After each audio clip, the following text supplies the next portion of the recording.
Welcome to the Leadership Upgrade Podcast. I'm Dr. Kevin. In this podcast, we explore what it truly takes to become the kind of leader that people trust, respect, and want to follow. If you're a high-achieving entrepreneur or executive and you want to upgrade your leadership from the inside out, this is the place for you. So welcome. Make sure you subscribe to the channel so you don't miss any future episodes where we dive deep into conscious leadership, personal mastery, and building organizations that thrive. And if you want a full blueprint for upgrading your leadership, check out my new book, Lead Yourself First, the High Achiever's Guide to Upgrade Your Leadership. Grab a copy today by visiting upgradeyourleadership.com. Join the movement and upgrade your leadership. Now, let's get down to today's episode. This is Dr. Kevin, where we are looking at best practices for leaders and entrepreneurs to grow their business. And I'm super excited today.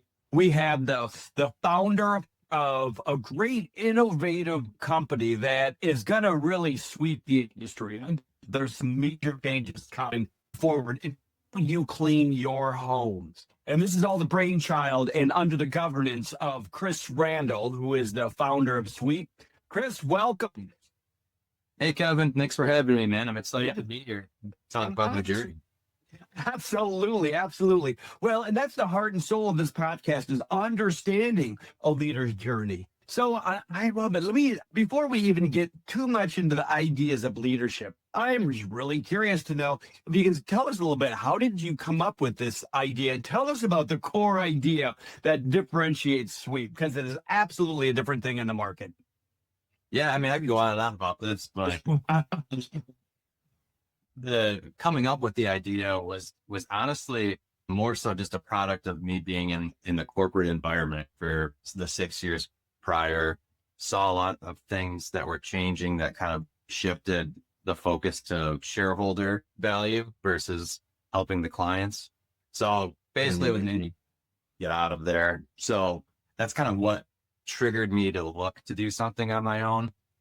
And it was developing Sweep itself was really just as an outsider. I never really was in the cleaning industry before, but I saw a big gap there. And it primarily came from my experience as a corporate leader, not having time to do that stuff myself at my own home with like cleaning and keeping up. At the time I had a puppy Siberian Husky who always caused havoc. And I just honestly didn't understand the cleaning industry. The hourly rates didn't really make sense because I didn't know that could mean anything. So for me, it was why is there not an easier way to do this? So basically I came up with Sweep, a cleaning platform that essentially connects clients and cleaners. And the way that it works is I've been able to put a price on every sort of service so that when you're creating a custom order on our app, you can see your price ahead of time. You see what's included with everything ahead of time. So you could say, hey, I just need my kitchen, living room, and bathroom cleaned. You just put that in the app, you see your price, you see the checklist that's involved, you schedule it, and then an independent cleaner who are all interviewed and background checked can accept your order and they'll come out and take care of you. So that's kind of the nuts and bolts of how it works. But yeah, just trying to kind of simplify the industry. I love it. You've taken the guesswork out of getting somebody into your home. And I love when you said that everybody is background checked. They're valid professionals coming into your home, but really there's no guesswork. You can build the clean that you need on your app. That's fantastic. Now, one of the things you said in discussing that really piqued my interest, and that is the thing that was really one of the drivers for you to do this in the first place, because you had invented the cleaning industry, but it was that distinction between corporations that drive shareholder value and just offering customer value. And talk a little bit about, as a leader, what did that look like when you were in corporate America and you saw that drive for shareholder value trumping or overshadowing customer value? What was the experience? It was honestly, it was easy to see from someone who was kind of the middleman between the corporate and the client, because I was their representative. So, when I thought there was something good going on, and I would sell them, whether it's, a buy-in for product or a display or whatever it was that I was doing for them, they'd get excited with me if it was something that I identified as something beneficial for them. But what it started shifting was when they would start pushing product that I knew they didn't need. We have several years of order history for every client. We know exactly what product they needed at certain times. And they would just be on these clear initiatives that were just about pushing product. And you're talking a lot of these clients that I'm working with, they're like mom and pop stores that just, they don't have the extra money to be putting money into soda. That was the industry and things like that. So to basically like double, triple orders for the quarter end just to hit numbers, it just didn't make any sense at all. And you could feel it from the clients too. I could tell it, what some of them were reluctant about it. And I didn't feel comfortable telling them that it was something that they should do, like I would in the other situations where it was like, hey, this is a great opportunity. It was just literally just pushing numbers. How did you manage that dissonance while you were there within yourself? And it's tough. So many leaders have faced that, right? Especially those who are run by venture capital or, have this, there is a shareholder. You want to have a profitable business. You need to, right? Sweeep must be profitable. But how did you reconcile that in yourself while you were there? And then there's a part two coming up with that after you answer that. Yeah, I honestly, it was, I tried to do it the best way that I could. So whether it was like specific product that I knew they would at least go through within the following weeks, they might not have necessarily needed it during that delivery. But for me, it was just a lot of push and pull. I feel like for me in that situation, since I was being told to do something that I wasn't super comfortable with, I didn't really put my backing behind it the same way that I would if it was for something I believed in. So, I mean, as long as the client, gave me an answer, if they said no, at least I could go back to them and tell them, hey, I approached them with it. They said it's not happening. That was kind of the best way to navigate it. Otherwise, now it was also damn if you don't, because even when I did increase the product that they wanted, I'd get the pat on the back. But then the next quarter, if I outdated a bunch of stuff, I would get scolded for it. So I was just like, you're the ones that told me to add all the extra product. It goes outdated and I'm getting scolded for it for both scenarios. Yeah. Isn't that the dilemma of modern business? Like we have to have that balance between profitability and driving revenue. But when it comes at the expense of customer needs, it's a downward path. I've seen it happen in too many businesses where they make decisions that are driving the bottom line, but they're steamrolling over not only their customers, but their staff. And you said something that I would love to hear a little your perspective on, because you talked about when you care about something, then you're willing to put your weight behind it. But when you didn't, you weren't. So as a leader of a business now, what do you find works in getting your employees and your staff to care about what they're doing? Right? How do you get them? How do you light the fire in them? What works as a leader? Yeah, I mean, I think it's just them. It really leading by example, as cliche as that sounds. But when I'm pushing an initiative for Sweep, for example, like I'll do things like welcome bags for new clients that have a bunch of cool like swag items in them. They see the effort that we're putting into building the app to make it more intuitive for what they do. So they're seeing those types of things. And I'm also taking the time to reach out to them when things are happening to kind of keep them updated so that they know what's going on in the company and that they're not just getting like blindsided by things. And I think it helps build like that tribe mentality a little more when you're like, hey, we're in this together. I need you guys to come through. It's going to, do this for the client. I think people like to see that we're willing to take care of the clients and the cleaners, also known as sweepers. And it just makes it makes them have your back more. And they like the fact that there's not a lot of apps in the world today where you can talk to the owner and make change, where it's really a cool thing. I encourage to my sweepers. I'm like, hey, if there's a glitch on the app or you notice anything that could help improve your experience, let me know, because I can change those things. It's not like we have to go through a bunch of red tape and, some huge ladder to get things changed over multiple years. We can do it in like a month span instead. And you find your sweepers take advantage of that. They connect with you. They do offer feedback that will improve the performance of the app. Absolutely. Yeah. And I mean, it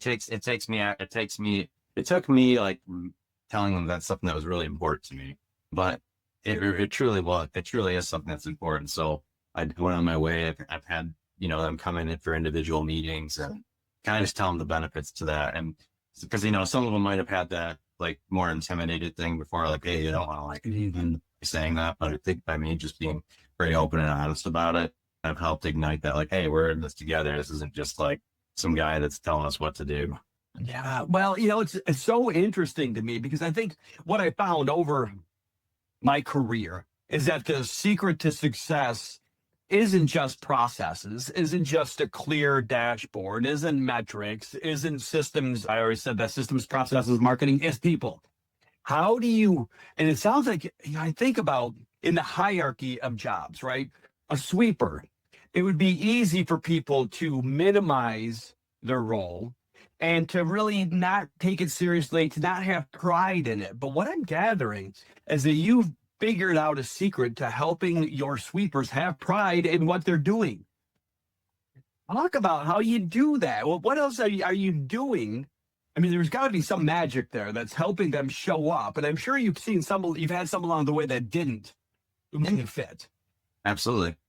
How do you know? I mean, how do you navigate that? How do you get the A players and cultivate them so that they're engaged? Yeah. Well, so part of the secret to the sauce is just the structure. I mean, if you think about it, all my sweepers are independent cleaners. They're not employees. So anyone that cleans have their own like solo cleaning business where Sweep is kind of that middleman who does all the business admin work for them while they clean. So they're getting a benefit in being able to just spend their time cleaning instead of dealing with all the other stuff that it takes to run a business.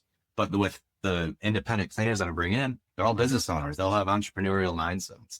So I'm not getting people that have that employee mentality most of the time. I sometimes do. And the entrepreneurial mindset are who I'm surrounding myself with in this industry. And it's really cool because, they have their own ideas. They want to be a part of this. They want to take pointers to figure out how to do different things differently in their own business. So it's just a really cool situation. And I take the time to have an onboarding meeting with them before they become part of it, where I'll sit down with them for an hour and a half and just talk, structure, business, all that kind of stuff. And I think just being willing to take that time to really like navigate them goes a long way. Cause like most apps, like you have like your Ships and your Ubers, like it's not a personalized experience at all. So I'm trying to provide a personalized experience while also providing like a Ships type of experience. So it's very unique. And I think it's needed, especially for the house cleaning industry, because it's a big trust industry. So to have that personal touch on both the client side and the cleaner side, I think is important too. So yeah, I think I've had good success getting a lot out of my cleaners. Yeah, it sounds like you're creating almost a learning organization. If they can understand their own business through your entrepreneurial journey as well and learn how to be more effective at what they're doing. Fantastic way to get them to bring their heart to the game. And that's the work, right? I've seen too many businesses where people in a similar, I've worked in a retirement facility where the people who were the cleaners felt like they were at the low end of the totem pole and they didn't have that kind of dignity or self-respect about their job. They felt like they were just the bottom of the totem, but man, somehow you're attracting the right people. I think it's fantastic. And then there's a kinship because they're entrepreneurial as well. Now, here's a question I'm curious about. You are in corporate America. You shifted to entrepreneurial America. What kind of wake-up calls did you experience in that shift? What was that experience like? Oh, that's quite the experience, quite the shift. I mean, you go from a cozy, I think it was what? I did like a 6 to 4, but it was, predictable. And, once I learned it, I could run it like clockwork in corporate, you know what I mean? It got to be very like monotonous, but it was predictable and the money was good. And you go to being an entrepreneur and you learn really quick. It's not some overnight thing. I mean, I'm 6 years in and I'm not close to where I want to be. So it's constantly a grind. You are the person. So like when you're in corporate, there's, you know, the whole ladder of people ahead of you that are handling some of the problems. You're the person, like you look around and you're like, who's going to handle the pricing? Oh, who's going to handle the taxes? Who's going to handle this and that? And you're like, shoot, that's me. It's a crazy thing. You need to identify really quickly what you can do and what you can't, because you need to get people in the spots that you can't really quick. Otherwise, you're going to struggle for a while.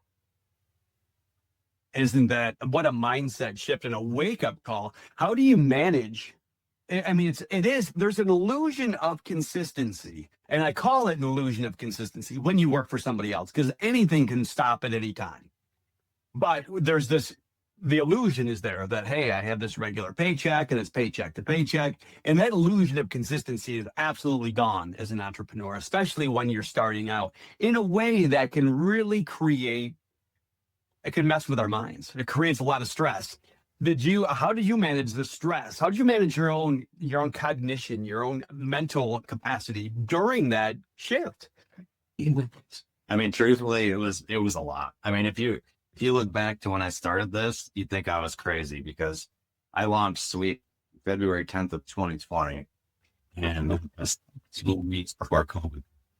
Oh my goodness, it was Friday the 13th. Yeah, right. When everything shut down, I remember Friday the 13th, and it'd be huge. You launch this thing excited, gung ho, thinking it's going to be your, overnight breadwinner. Like, you have all these ideas going in, being, a blind entrepreneur, and you can't go into people's houses. And it was like a huge wake up call. I mean, my relationship at the time failed because of that transition, because of I said into Sweep and building that, and COVID was going on. So, and there was a lot of things going on there that. So it undermined your personal relationship, and that's how do you? Yeah, it's important to know that, like, that is at risk if you're doing your own thing. If you're gonna go all in, like you should, if you are gonna start something, you got to make sure that your partner's there with you. I mean, I truly believe that, because I'm in a situation now where my partner is there with me, and she's, no matter what happens, she's got my back.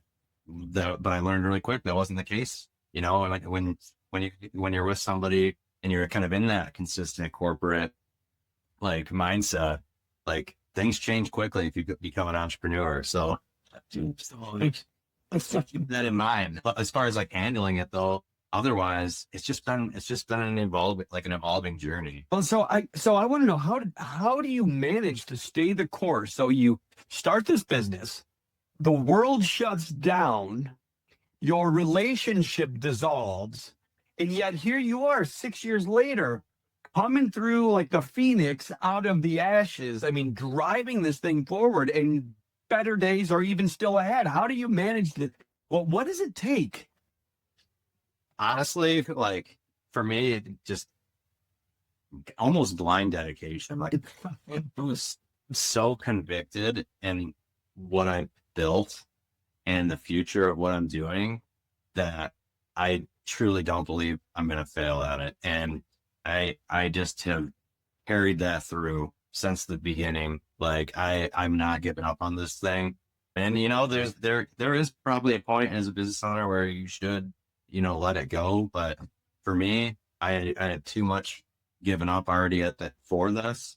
And I'm the type of person, I'm very like loyal, dedicated person. So for me, when I decided that I'm quitting this job, quitting my dreams of climbing up that corporate ladder to the top, and I'm just going to do my own thing, I was all in, and I was not going down for anything. And that's why I'm still here. I would guarantee 98% of people, if they were in my same situation, they probably still wouldn't be here having this podcast with you right now.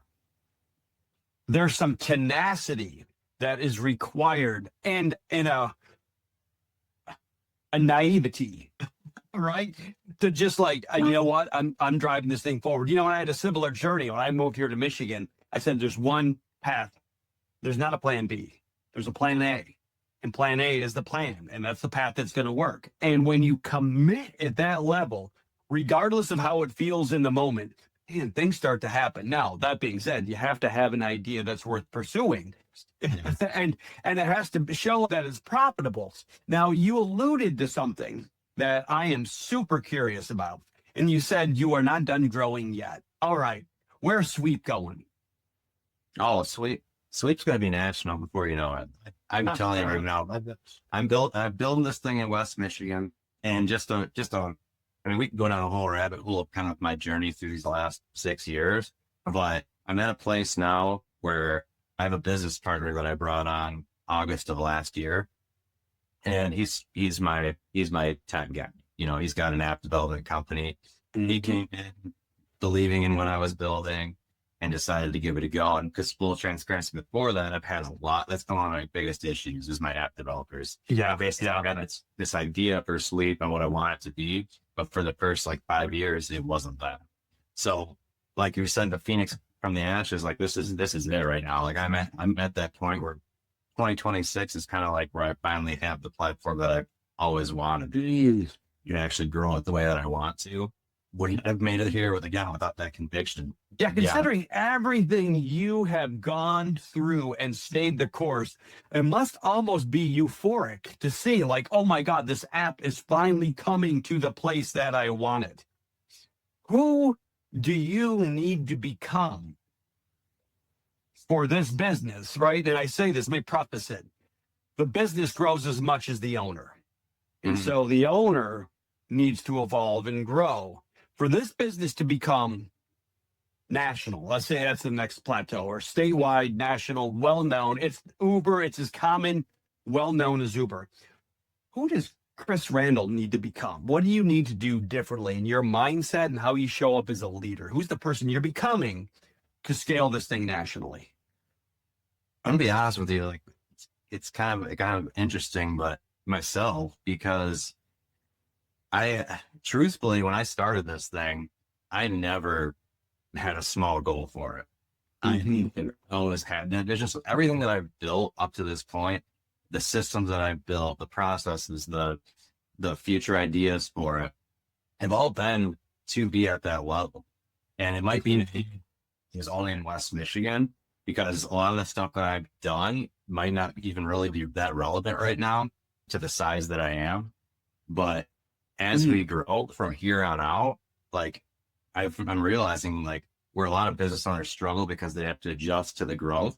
I've already adjusted to that when I started. So that makes people, so for me, like as we grow, I've already got people in places where I want them to be. I've already got protocols for how things work when X, Y, and Z happen.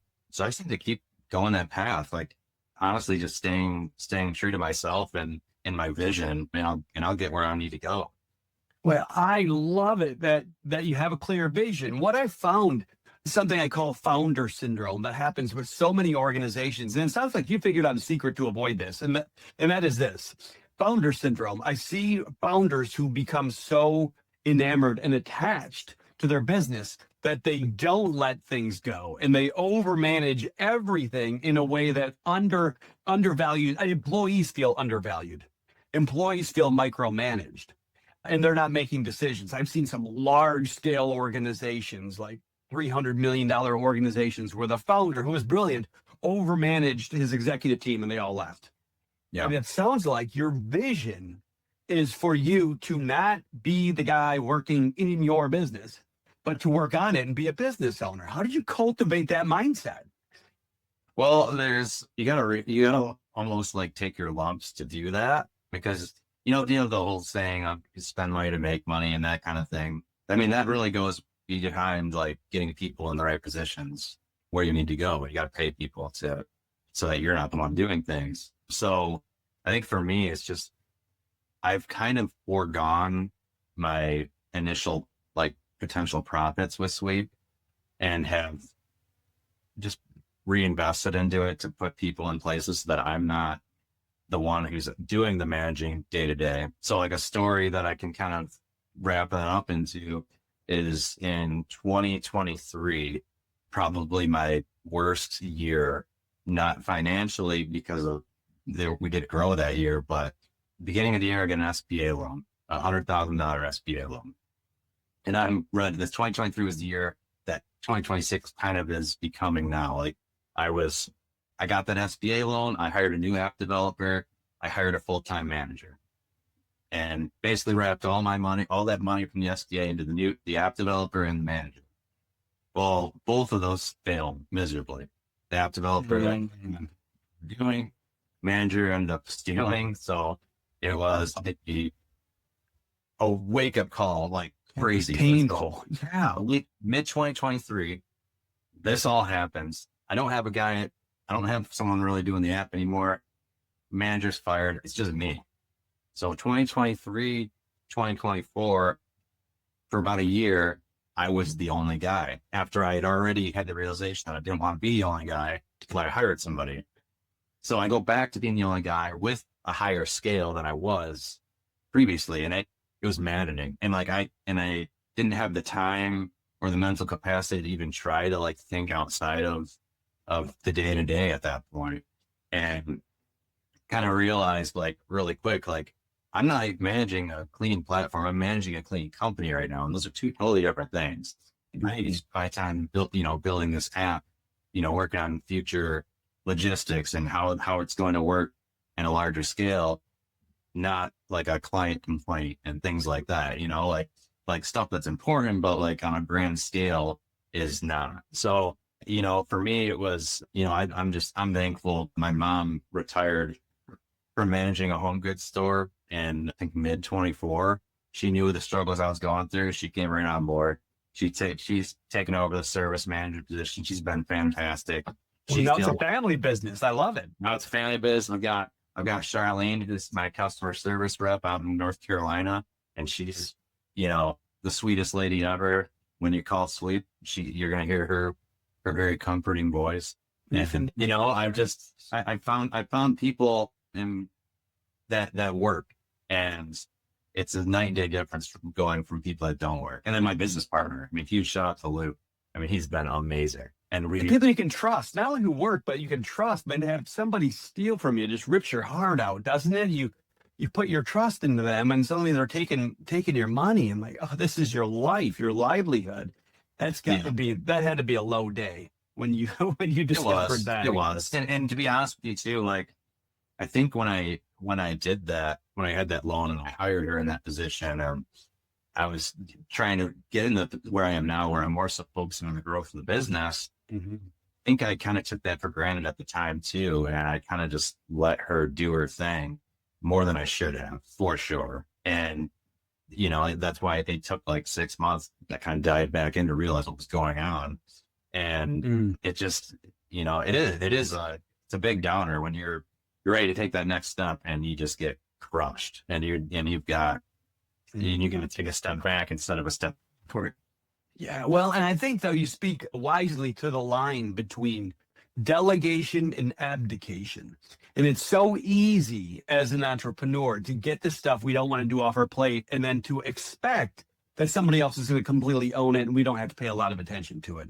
Yep. And I think it's a great lesson that as an entrepreneur, you have to start delegating, and you can get to the point where you have to oversee it though. You have to kind of feed somebody up into the position. You can't just give them the position, especially in a company that's really, really growing and that you're bootstrapping. There's just a big risk if you do that. I know I've done it as well. I've abdicated. Okay, you take this thing, and then they fail miserably, and then there we are. I've been in the same position. Nobody's stealing from me, fortunately, but it's disheartening. It's disheartening. But the low lows make the high highs that much higher, right? And when things come together, oh my goodness, you're moving things forward. And so when will we expect national domination from Sweep? What's your timeline, man? I want to be able to see you in Arizona and back when I'm in Montana or around the country. How quickly are you growing? Well, okay. So full transparency, from March of this year, we had our first major update with Luke kind of being in the hollow with the app. He's been, at least monthly updates at this point. It's been beautiful. So we've got a couple other features that we're working on that we think are pretty essential to kind of help that client user experience. Like right now we're developing, a live tutorial and like a guest mode ordering system where you can just get on the app and start playing around with an order without creating an account. because we noticed a lot of bounce users from just the login screen. So we've kind of just been looking at. Hold on, let me pause for a second to have clarity. So you can get onto the app and you can kind of try it out without committing, without having to put all my information in. I can just get a sense of what it's going to look like. Some people are a little slow adopters, right? I mean, it's a whole new thing, and they don't want to have to feel committed. They just want to mess with it. So I love it that you've done that you're doing that, right? And allowing people to get on and just get a sense, get a feel for it without having to be all in. Okay, brilliant. And the thing too is like Luke's implemented a lot of analytics in the app too, so we can see where people are spending their time, how they're getting the app, which is information I never had.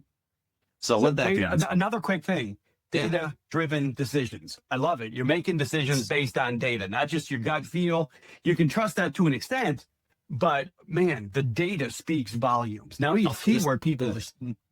Up to this point, it's been gut driven, but the analytics in place, so now I can be a lot more analytic driven. And like as far as going national, I think by the end of this year, we will be where we want to be for the app. We'll probably make a push, see how expansion looks over in the Detroit area, kind of get a feel for that. And if we feel like we've not cracked the code for doing like a remote expansion, then you'll start seeing Sweeep pop up all over the place. So it's exciting. I don't even know what that looks like yet, but it's really exciting to me.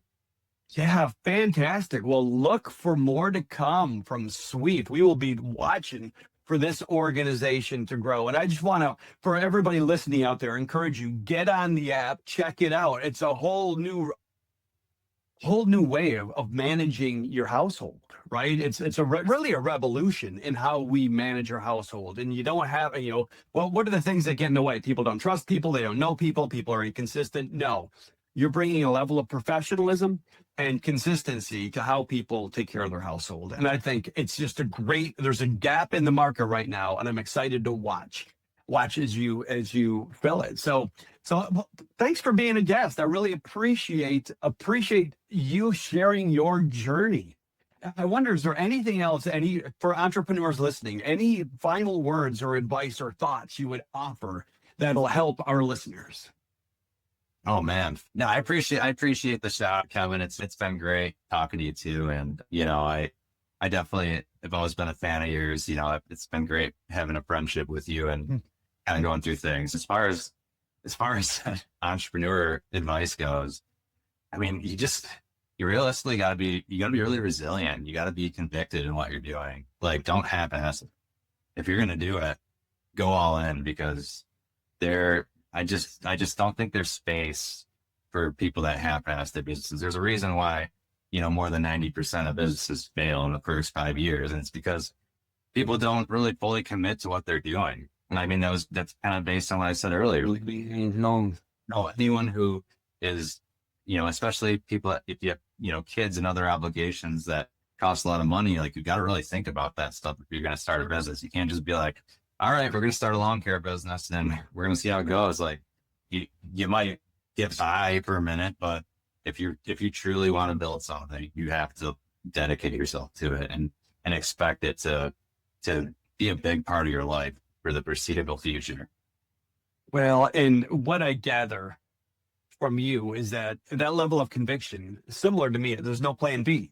This is what I'm doing and it's going to play out and I'm going to stay the course. And you are just a brilliant example of doing that through the tough times to the good times. And again, I, for one, am very excited to watch what happens with Sweep. It is sweeping the nation, man. It's exciting time, man. That's fantastic. Well, Chris, thanks again so much for coming on. Look forward to your journey. And again, for listeners out there, just go to, is it sweep.com? How do they find you? Cleanwithsweep.com. Cleanwithsweep.com. Check it out, mess with the app, and come on, folks. You want somebody to come clean your house. Chris is the guy. Sweep is the place to do it. Check it out, and here's to your great success, Chris. Thanks for sharing your insight and wisdom. We'll look forward to seeing you around the country. Thanks for joining us on today's Leadership Upgrade podcast. Now, if you want to continue to challenge your ideas about leadership while increasing your influence, make sure to subscribe to the channel and Share this episode with someone you know who wants to become a more inspired executive.